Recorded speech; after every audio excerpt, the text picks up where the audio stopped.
Christmas special. यीशु मसीह ये जन्मदिन का लड़का कौन है?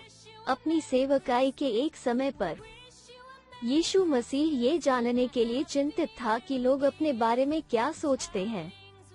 फिर वो अपने शिष्यों को निम्नलिखित मिशन के साथ चार्ज करता है, और जब यीशु कैसरिया फिलिप्पी के भागों में आया तो उसने अपने चेलों से पूछा कि लोग क्या कहते हैं कि मनुष्य का पुत्र है। मैथ्यू 16:13। मास्टर अपनी बुद्धि से इस प्रश्न के महत्व को जानते थे, क्योंकि यह निश्चित रूप से उन सभी में से एक मुख्य प्रश्न है जिसका हम जीवन में सामना करेंगे, केवल इसलिए कि मसीह के सामने आप उदासीन नहीं हो सकते। यदि वो मात्र मनुष्य है तो हम उसे अनदेखा कर सकते हैं और उसे झूठा, पागल कह सकते हैं, क्योंकि उसने ऐसी बातें कही हैं जो किसी मनुष्य को कभी नहीं कहनी चाहिए। लेकिन अगर उसने जो कहा वो सच है, तो हमारे पास उसे पाने और उसे भगवान के रूप में स्वीकार करने के अलावा कोई विकल्प नहीं है। इस प्रश्न का सामना करने पर उस समय यीशु को निम्नलिखित उत्तर प्राप्त हुए। यूहन्ना बपतिस्मा देने वाला, एलिया, यिर्मयाह या कोई और भविष्यद्वक्ता। आजकल ये प्रश्न अभी भी गूंजता है और उत्तर बहुत ही समान है। हमारे भविष्यवक्ता से कम एक भविष्यवक्ता, एक प्रबुद्ध व्यक्ति, एक ईश्वर, पहला प्राणी, महादूत, एक पाखंडी, झूठा मसीह, दूसरों के बीच। सच्चाई वही है जो प्रभु ने पतरस पर प्रकट की थी। उसे जानने के लिए मानवीय तर्क पर्याप्त नहीं है।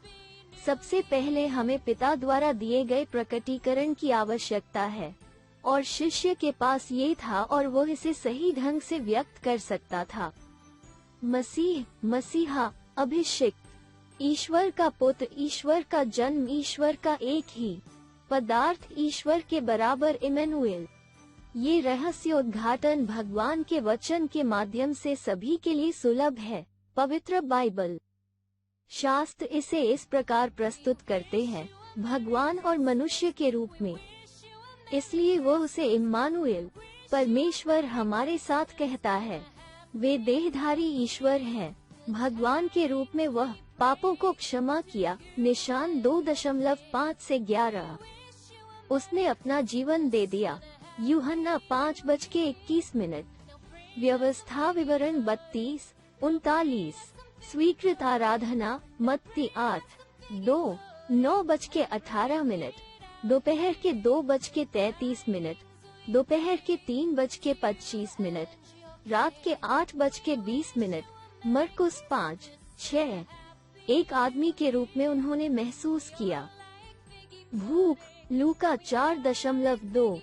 प्यास, जॉन 4:6-7। थकान, मार्क 6:31 और जॉन 4:6। भावनाएं, यूहन्ना 11:35। यह मांस और लहू था। यूहन्ना शाम के 7:35।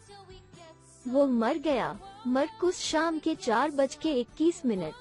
उद्धारकर्ता को परमेश्वर बनने की आवश्यकता क्यों थी? उसके द्वारा किए गए उद्धार के लिए, अनंत शक्ति और सभी को बचाने के लिए। उद्धारकर्ता को मनुष्य होने की आवश्यकता क्यों थी? हमारे दर्द, कमजोरियों, पापों को महसूस करने और हमें बचाने में सक्षम होने के लिए। इब्रानियों 4:14 से 5:10।